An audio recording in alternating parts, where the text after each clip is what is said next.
सबसे पहले सभी आदरणीय पत्रकार बंधुओं को नमस्कार।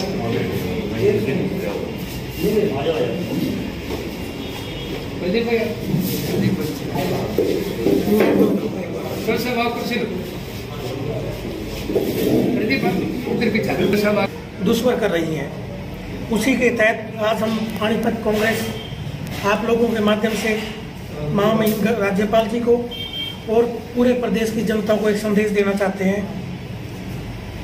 किस तरह से 28 तारीख को हमारे जो किसान भाई थे वो शांतिपूर्ण तरीके से अपनी मांगों को मनवाने के लिए प्रदर्शन कर रहे थे, लेकिन इस सरकार को लोकतांत्रिक तरीका पसंद नहीं आता, जिसके कारण इन्होंने उन शांतिपूर्ण तरीके से प्रदर्शन करते हुए किसान भाइयों पर लाठीचार्ज किया और अनेक लोगों के बहुत सी चोटें आई, किसी के सिर फूट गए और उसी के तहत हमारे किसान साथी की मृत्यु भी हो गई। हम सरकार से मांग करते हैं उस किसान साथी के परिवार को कम से कम 25 लाख रुपए की नकद राशि दी जाए और उसके परिवार से कम एक व्यक्ति को सरकारी नौकरी दी जाए और इस लाठीकांड की मजिस्ट्रेट से जांच कराई जाए। उसके बाद हमारा दूसरा मुद्दा है जो उन्होंने एक बिल पास किया, भूमि अधिग्रहण बिल। कांग्रेस पार्टी ने सत्ता में रहते हुए कानून पास किया था, जब आपको भूमि किसी भी किसान की या किसी भी व्यक्ति की जमीन अधिग्रहण करनी है तो कम से कम उस गांव के, उस शहर के, उस मोहल्ले के 70% लोगों की मंजूरी जरूरी थी। लेकिन इस सरकार ने उस कानून को पूर्ण रूप से बदलकर एक नया कानून ला दिया। भी आपको किसी भी प्रकार की स्वीकृति की जरूरत नहीं है किसी भी जमीन को अधिग्रहण करने के लिए। ये तो आप लोग समझते हो, जब ये तो एक कानून ऐसा पास कर दिया, जब हम सुबह सोकर उठेंगे तो हमें पता चलेगा कि हम उस जमीन के मालिक नहीं रहे। तो एक बहुत ही दुखदायी कानून है। इसके तहत किसी भी व्यक्ति को अपनी जमीन को बचाने के लिए कोई प्रयास, कोई अपील, दलील कुछ नहीं है। ये भी हम आप लोगों के माध्यम से सरकार से अपील करते हैं कि इस कानून को बदले, और नहीं तो कांग्रेस पार्टी सड़कों पर आम आदमी की भलाई के लिए उतरेगी। तीसरा, इन्होंने एक विधेयक पास किया, परिवार पहचान पत्र, जिसके माध्यम से उसमें उन्होंने एक फार्म भरवा रहे हैं, उसके माध्यम से ये लोग, जिसमें आपका Aadhaar number, phone number, bank account और जितने भी आपके डाटे हैं, जितनी आपकी जमीन है, कोई भी चीज है, वो सब एक निजी कंपनी के हाथों में चला जाएगा। पीछे आपने देखा होगा केंद्र सरकार ने पैक्सास के माध्यम से हर नेता की, हर अफसर की जासूसी करने का प्रयास किया और वही ये कानून के माध्यम से उसको कंटिन्यू करना चाह रहे हैं, लेकिन उन्होंने सिर्फ उसका नाम बदल दिया। ये भी कांग्रेस पार्टी बर्दाश्त नहीं करेगी और किसी की भी निजता के अधिकार का हनन नहीं होने देगी। इसके लिए भी कांग्रेस पार्टी लगातार प्रयासरत है। कल भी हमने धरना प्रदर्शन किया और डीसी साहब के माध्यम से महामहिम राज्यपाल जी को ज्ञापन भेजा, भी सरकार को चेताए और ऐसे कानून बनाए जो जनता के हित में हो। तो इसके बाद अभी आज ताजा घटनाक्रम आप लोगों ने अखबारों में पढ़ा भी होगा, भी हरियाणा प्रदेश के अंदर बेरोजगारी 4 गुना पहुंच गई है, यानी कि 37.8%, जो पूरे देश के अंदर सबसे ज्यादा है। जब तक आप नौकरियां नहीं लाओगे तब तक युवाओं को रोजगार कहां से मिलेगा। ना कोई ऐसी स्कीम सरकार लेके आ रही है ताकि युवा लोग अपना रोजगार कर सकें या नौकरियां हासिल कर सकें। अभी पिछले 2 साल से आप देख रहे होंगे जितनी भी नौकरियां निकलती है, सरकार के द्वारा नौकरियां निकाली जाती हैं, और जब युवा साथी कोई 200 किलोमीटर जा रहा है, कोई 100 किलोमीटर जा रहा है, जाकर पेपर देते हैं और शाम को पता चलता है कि पेपर लीक हो गया। उन बेचारों का पैसा खराब होता है, टाइम खराब होता है, नौकरियां मिलना तो दूर की बात है। ये एक बड़ा दुखदायी घटनाक्रम है। मैं आप लोगों के माध्यम से सरकार को फिर चेताना चाहता हूँ कि आप इस पेपर लीक के मामले में जितने लोग भी इन्वॉल्व हैं उन सबको गिरफ्तार करें और ऐसा कानून बनाएं ये पेपर लीक दोबारा ना हो सके और हमारे युवाओं को बार बार दूसरी जगह जाकर जो पेपर देते हैं और उनका पैसा भी खर्च होता है। पहले बेचारे बेरोजगार हैं और ऊपर से उनका कितना पैसा खर्च हो गया उस काम के ऊपर।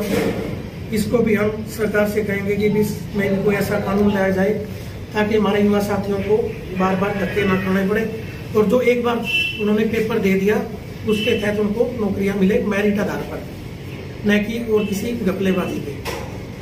अब हम कुछ अपने शहर के मुद्दे भी हैं जो आप लोगों के माध्यम से हम उठाना चाहते हैं। सबसे पहले आप देख रहे होंगे गोहाना रोड और असंध रोड पे सड़क चौड़ा करने के इन्होंने एक मुहिम छेड़ रखी है और पिछले 3 महीने से इन्होंने दोनों तरफ सड़क खोदी, जबकि प्रशासन को और सरकार को पता था भी आने वाला बरसाती सीजन शुरू होने वाला है। हिंदुस्तान के अंदर 4 महीने का बरसाती सीजन शुरू होता है। इन्होंने उसी टाइम पे उन सड़कों को खोदा जब हमारा बरसाती सीजन शुरू होना था, जिसके कारण सड़क के दोनों तरफ उन खड्डों ने नहर का रूप धारण कर लिया है और जो दोनों तरफ हमारे व्यापारी भाइयों की दुकानें हैं वो हाथ पर हाथ धरकर बैठे हुए हैं। कुछ तो कोरोना महामारी के कारण वैसे ही लोगों के पास रोजगार बहुत कम है, ऊपर से इस सरकार ने उनके प्रतिष्ठानों के अंदर दुकानों के आगे खड़े खोदकर उनको बिल्कुल बेरोजगार करने का काम किया है। हम सरकार से मांग करते हैं कि नहर रूपी खड्डों को जल्दी से जल्दी बंद कर लोगों की आवाजाही आसान करें ताकि हमारे व्यापारी भाइयों का काम धंधा सुचारू रूप से चल सके। दूसरा सबसे बड़ा मुद्दा हमारे शहर का है, जो हमारे शहर के मुख्य औद्योगिक क्षेत्र हैं, सेक्टर 25, 29, 25 पार्ट 2, 29 पार्ट 2, उनकी सड़कों की हालत आप लोगों से छुपी हुई नहीं है। बरसात के दिनों में वहाँ पर 2-2 फुट पानी भर जाता है, लोगों की फैक्ट्रियों के अंदर पानी घुस जाता है और जब तक हमारे धागे, हमारे दरिया, हमारे बाथमेट डाई नहीं होंगे तो एक्सपोर्ट का काम बिल्कुल स्लो हो जाता है। इसकी तरफ भी सरकार को ध्यान देना चाहिए और जो ये दिखते आ रही है हमारे व्यापारी भाइयों को, इसको दूर करना चाहिए। तीसरा हमारा शहर का सबसे बड़ा मुद्दा है गिरता हुआ जल स्तर और बढ़ता हुआ प्रदूषण। इसको लेके भी इन्होंने चुनाव के टाइम भी अनेक अपने चुनाव घोषणा पत्र में बातें कही थी और आज हमारे शहर की सबसे बड़ी दिक्कत है भी हमारा जल स्तर गिरकर आज 600-700 फुट पर पहुंच गया है और प्रदूषण की समस्या आप लोग देख रहे होंगे कि हमारे पानीपत के अंदर कितनी बुरी स्थिति से हम गुजर रहे हैं। चौथा हमारा सबसे बड़ा मुद्दा है सफाई व्यवस्था। नगर निगम अधिकारी, हमारे पार्षद, हमारा विधायक लगातार कहते रहते हैं हमें करोड़ों रुपए, जो पहले कुछ लाख रुपए था शहर की सफाई का ठेका, वो करोड़ों रुपए पहुंच चुका है। उसके बाद भी शहर की सफाई व्यवस्था आप लोगों के सामने है। इससे बुरी व्यवस्था हम 25 साल में हमने नहीं देखी पानीपत की। जितनी गंदगी आज शहर में फैली हुई है और बार बार ये लोग कहते हैं भी हमें ठेका दे दिया, हम सफाई कराएंगे, लेकिन सिर्फ बातें करके रह जाते हैं, उस पर अमल 1% में नहीं होता। पांचवा हमारा शहर का सबसे बड़ा मुद्दा स्ट्रीट लाइट का। आप शहर के किसी एरिया में चले जाओ, रात के समय बहन बेटी का या एक आम व्यक्ति का, बुजुर्ग का, बच्चों का निकलना मुहाल है, क्योंकि किसी भी गली के अंदर, किसी भी मोहल्ले में पूर्ण रूप से अंधकार का वर्चस्व हो जाता है रात को 8 बजे के बाद। और पिछले 2 साल में 3 बार कागजों में शहर के अंदर लाइटें लग चुकी हैं। 2 महीने पहले भी हमारे विधायक और पार्षदों ने एक प्रस्ताव पास किया था भी 10,000 लाइटें शहर के अंदर अगले 2 महीने में लगाई जाएंगी। उस बात को अब 3 महीने बीत चुके हैं। मेरे को नहीं पता वो लाइटें किस किस विधायक या किस किस पार्षद के घर लगी, फैक्ट्री में लगी, लेकिन शहर के अंदर कोई एक लाइट आप लोग दिखा दो भाई यहाँ एक लाइट लगी है। सब कागजी कार्रवाई हो रही है। इस शहर के साथ धोखा करने के सिवाय कुछ नहीं किया जा रहा है। पांचवा हमारा सबसे बड़ा मुद्दा है निगम के भ्रष्टाचार को लेकर। चुनाव के टाइम भी हमारे पार्षद महोदय ने खुद माना था भाई निगम भ्रष्टाचार का सबसे बड़ा मुद्दा है, सबसे बड़ा अड्डा है, और उसमें कोई सुधार नहीं हुआ। लगातार निगम में भ्रष्टाचार बढ़ता जा रहा है। प्रॉपर्टी आईडी का हो या किसी ने अपनी और कोई कार्य कराना हो, वहां पर बगैर पैसे दे आप एक काम नहीं करवा सकते। छठा हमारा सबसे बड़ा मुद्दा है बेसहारा पशुओं को लेकर। हमारे विधायक जी ने अपने घोषणा पत्र में चुनाव के टाइम में किया था, भाई हम चुनाव जीतने के बाद शहर की सड़कों पर एक भी बेसहारा पशु को नहीं रहने देंगे। और पिछले 2 साल के करीब चुनाव को होने जा रहे हैं, इतने ज्यादा आवारा ये बेसहारा पशु हमारी सड़कों पर नजर आते हैं। तकरीबन हर हफ्ते कम से कम एक व्यक्ति की मृत्यु आवारा बेसहारा पशुओं द्वारा उनके झगड़े में या उनके द्वारा टक्कर मारने से हो जाती है। अब सरकार को कम से कम विधायक और पार्षदों को, मेयर को अपनी बातों पर तो खरा उतरना चाहिए। जब इन्होंने सरकार ने नैन में गौशाला का निर्माण किया हुआ है, जितने भी हमारे शहर के अंदर सांड है, गाय है या और बेसहारा पशु है, उनको उस गो अभ्यारण्य में नैन के अंदर ले जाकर उनका भरण पोषण करे, ताकि उन बेचारे पशुओं को भी सुरक्षा मिले और एक पानीपत के आमजन को भी सुरक्षा मिले। उसके बाद हमारा एक नया मुद्दा आप देख रहे होंगे, पिछले 2 महीने से नया सिस्टम इन्होंने शुरू कर दिया पानीपत के अंदर। जो हमारे शहर के अंदर अभी पिछले 6 महीने, 8 महीने, 1 साल पहले भी सड़कें बनी हुई है, जिनकी व्यवस्था ठीक है, कोई उसमें दिक्कत नहीं है, कोई खड्डे नहीं है, कोई टूट नहीं है, उन सड़कों को भी उखाड़ कर दोबारा बनाया जा रहा है। ये भ्रष्टाचार करने का एक नया तरीका है। अभी तो पानीपत के अंदर इतनी सड़कें, बहुत सारी ऐसी सड़कें हैं जिनको बनाने की जरूरत है। अब इन बनी बनाई सड़कों को फाड़ कर दोबारा बनाने की क्या जरूरत है? अब पीछे भी आपने एक कानून पास हुआ था कांग्रेस के टाइम में भी, जो सड़क बनाई जाएगी कम से कम 25 साल तक उसकी देख रेख उस ठेकेदार द्वारा की जाएगी। वो कानून आज कहाँ चला गया? जो 1 साल पहले, 1.5 साल पहले, 6 महीने पहले बड़ी हुई सड़कों को फाड़ कर दोबारा बनाने की जरूरत पड़ रही है। क्या हम उस ठेकेदार को, उस पार्षद को इसके लिए जिम्मेदार नहीं ठहरा सकते कि वो सड़क की देखरेख करे और उसकी मरम्मत करके दोबारा उसको चलने लायक बनाए? अगर वो ऐसा नहीं करता तो उसके खिलाफ कानूनी कार्रवाई की जाए, और जो सख्त से सख्त कानून है, जो सख्त से कार्रवाई है, उसके खिलाफ की जाए, ताकि आगे से कोई ठेकेदार ऐसी गलत कार्य सरकार के खिलाफ ना करे। क्योंकि जनता का पैसा है, जनता की भलाई के लिए लगना चाहिए, न कि किसी ठेकेदार के या पार्षद की जेब में जाना चाहिए। उसके बाद हमारा एक सबसे बड़ा मुद्दा, आज बरसातों का सीजन है और शहर में कहीं भी चले जाओ आप, जल भराव की समस्या से हमें जूझना पड़ रहा है। अब जीटी रोड पे चले जाओ, 2 दिन पहले बरसात हुई, कम से कम भी 100 गाड़ियां जीटी रोड के ऊपर बंद खड़ी थी। पूरा शहर जाम की स्थिति से जूझ रहा था। जल भराव के कारण इतना बड़ा जाम लग जाता है पानीपत के अंदर, जो हमारा 10 मिनट का सफर है उसको तय करने में हमारे को 2-2 घंटे लगते हैं। जिस भाई को अपने कार्यालय में जाना है, फैक्ट्री में जाना है, या किसी व्यापारी को अपनी दुकान पर जाना है, उसको अपनी दुकान तक पहुंचने के लिए 2-2 घंटे का सफर करना पड़ता है। जल भराव के कारण वो जाम में खड़ा रहता है। इसके लिए भी हम सुनते हैं, विधायक जी बार बार कहते हैं भी हमने व्यवस्था कर दी, नाले बना दिए। निगम भी कहता है हमने नालों की व्यवस्था कर दी, शहर में कोई जल भराव की समस्या नहीं होगी। वो कौन से कागज में, कौन सी सड़क पर, कौन से एरिया में बना है, कम से कम आप लोगों के माध्यम से हमसे पूछना चाहते हैं, हमें दिखाएं, ताकि हमारी भी संतुष्टि हो और इस पानीपत की जनता को भी पता चले भाई आगे से आपको इन समस्याओं का सामना नहीं करना पड़ेगा। लेकिन ना पार्षदों को, ना मेयर को, ना विधायक को किसी प्रकार से कोई जरूरत नहीं है जनता की, इस पानीपत की शहर की भलाई के लिए।